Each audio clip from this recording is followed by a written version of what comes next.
This is Jackie, and I'm here with Judah and the Lion. Day 3 of Bonnaroo. The sun is shining, the breeze is blowing. How y'all doing today? Beautiful. We're doing great. How does it feel to be back on the farm at Bonnaroo?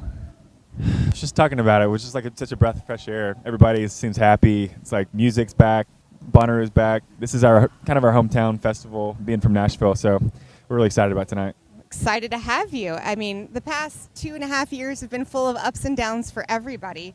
How has that been reflected on your new album, Revival? Yeah, so during the pandemic, I moved to Sweden, and so we spent kind of a year apart across the world. And I think as I moved home, we kind of realized we'd been going through parallel tracks of like change and personal growth. And so all that was brought into the new album, the songwriting process and the recording process. And yeah, it feels really good, and we're really happy to share it. Were you guys working on music transatlantically? Somewhat. We kind of lyrically and stuff. But yeah, we were doing lyrically, like working on lyrics and starting the songs, but really the process started when we got back together. Nice.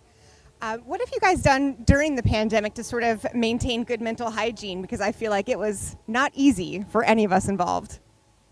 yeah, I mean, I think for both of us, like getting reacquainted with like nature, as weird, maybe as not weird, but as like normal as that sounds, as that's like prototypical thing 101, just like for mental health, get out in the sun. And I grew up on the lake in Cookeville, Tennessee, where I'm from, and so going back to the lake and I don't know, just trying to ground yourself, because we had pre-pandemic we would have just shows all the time, and so that downtime has really, at least was eye-opening to me. That was like, oh, there's I wasn't used to the boredom or like the monotony of just kind of everyday life, and so getting back in nature and kind of grounded with friends and relationships, it's for both of us. And was there a pressure to be productive during that time off, or did it sort of happen organically? I think it happened organically. We had kind of been working the previous 8 years touring, putting out albums, and 2020 was already going to be like a slower year for us, just so that we could rest and kind of recuperate. So that kind of worked in our favor a little bit, just like gave us the permission to rest and get ready for the next season. Was there a pressure either internally or externally to sort of repeat the success of Take It All Back? You know, I think for us, that's another thing that the pandemic maybe taught us, is like there's so much that is just not in your control. And a lot of the new record Revival is kind of about just like relinquishing that, and just when we started making music, we were just talking about it like we would have never imagined being able to close a tent at Bonnaroo. You know, we grew up going camping here, and like we just love music. We hope our music connects with the people that it's supposed to, and believe that it will. And if the success or whatever the commerciality comes with that, then great. But at the end of the day, it's like we just love making music. Speaking of that, between radio airplay, album sales, Spotify streams, and YouTube and social media and all of that, what does success look like in 2022? Because I feel like for musicians as well as everybody, because of what we went through or not, success feels and looks a little different now than I think it would have if we hadn't had the panorama. Yeah, I mean, for us, the biggest success has always been just like a great live show where people are singing the songs, and it's definitely easy to look at like streams and all that. We get sucked into that from time to time, but I think the most important thing that we focus on when we're writing the music and making albums is like, how is this going to feel at the show, and how is the crowd going to connect with it? And that's just the most important part to us, is just them participating and putting on the show with us. Excellent. So who are you excited to see here at Bonnaroo, or here? I got to watch Joy Oladokun today. That was awesome. Probably going to check out Mount Joy later. I was really excited for Ash's set, and then 21 Savage could be fun. It's gonna be Sounds fun. like a party.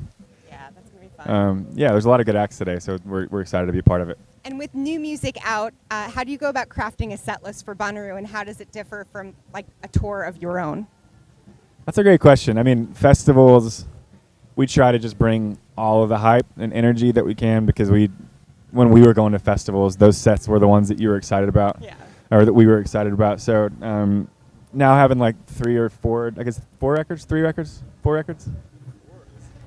It's like so many songs to kind of choose from. So we're already, it's fun because we're obviously very excited to play the new songs, but we love the old songs too. So excited about it. So I expect a lot of energy tonight. No pressure, of course. But speaking of new music, how does Take a Walk showcase your current new sound and your evolution?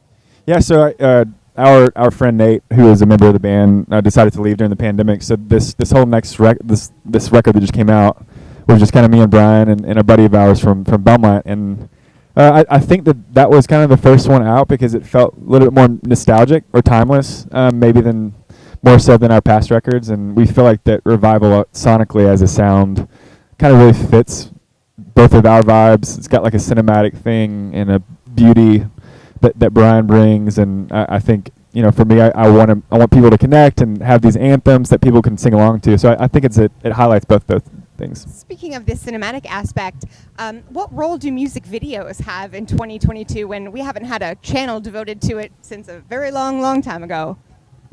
That's a great question. I feel like it's you just do something fun, have fun with the music video, and see what happens. Like, we never really know what's going to react and what's not going to react, but we've been working with one of our other college buddies who directs like most of our music videos, and we always just try to like have a good time, be creative, and see what happens with it.